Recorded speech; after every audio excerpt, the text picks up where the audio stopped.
जनायाव लामानि गिख्रंथाव जाब्रबथाय मिथिस्लाब मोनै हरखाब गंसे मोब्लिब खुन्थियायाव गंसे ट्राकआ गिख्रंथावै सौग्राव फैदों। खाफाल मोजां बायदियै रावबो जेबो जायासै। धेमाजि जिल्लानि सिङाव थानाय जनायाव गंसे ट्राकआ हरखाबै गंसे मोब्लिब खुन्थियायाव सौग्रावदों।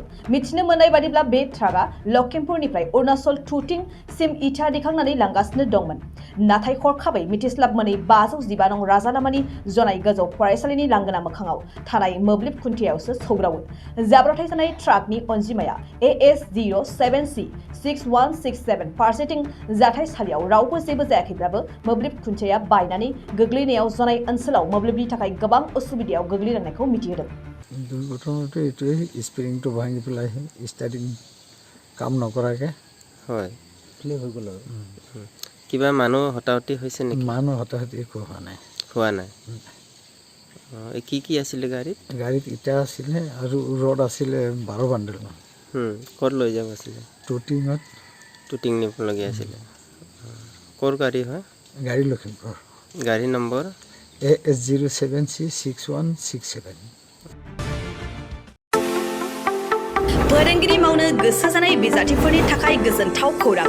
बाक्सा जिल्लानि सालबारियाव थानाय गुड शेफार्ड नेशनेल स्कुलाव गोबां फोरोंगिरिनि गोनांथि जादों। बे फरायसालियाव गाहाय फोरोंगिरिजों लोगोसे आखान्थि फोरोंगिरि आरो साबा आयदा फोरोंगिरिफोरनि गोनांथि जादों। फोरोंगिरिफोरनि मासिखौ बिजाथिफोरनि गेजेराव आनजाद लानायनि गेजेरजों थिसननानै लानाय जागोन। गाहाय फोरोंगिरि मासियाव एप्लाइ खालामनो थाखाय बिजाथिफोरा MA, MSc, BEd डिग्री लानाय इंराजि रोंगौथि गोनां लोगोआव 5 बोसोर गाहाय फोरोंगिरि महरै मावखांनाय रोंगौथि थानाय जानांगोन। गाहाय फोरोंगिरिनि दान बान्थाखौ 14 निफ्राय 20 रोजानि गेजेराव होनाय जागोन।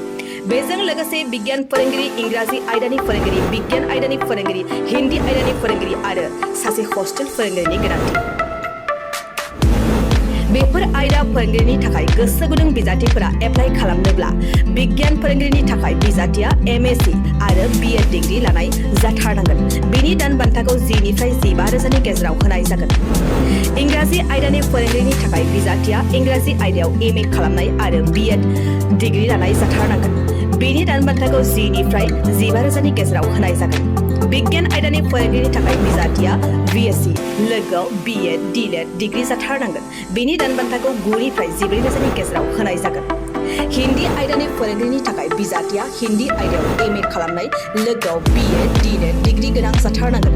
बेनि दान बान्थाखौ 9 निफ्राय 14 रोजानि गेजेराव होनाय जागोन। हस्टेल फोरोंगिरि महरै बिजाथिया BA, BSc लानाय लोगोआव इंराजि रोंनाय जाथारनांगोन। बेनि दान बान्थाखौ 8 निफ्राय 10 रोजानि गेजेराव होनाय जागोन।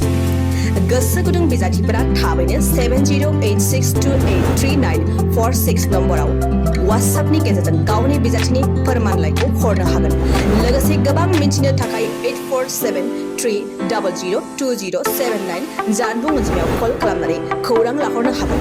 आनजादखौ बोहैथि दाननि 30 अक्ट'बर रबिबार खालि फुंनि 10 रिंगायाव लानाय जागोन।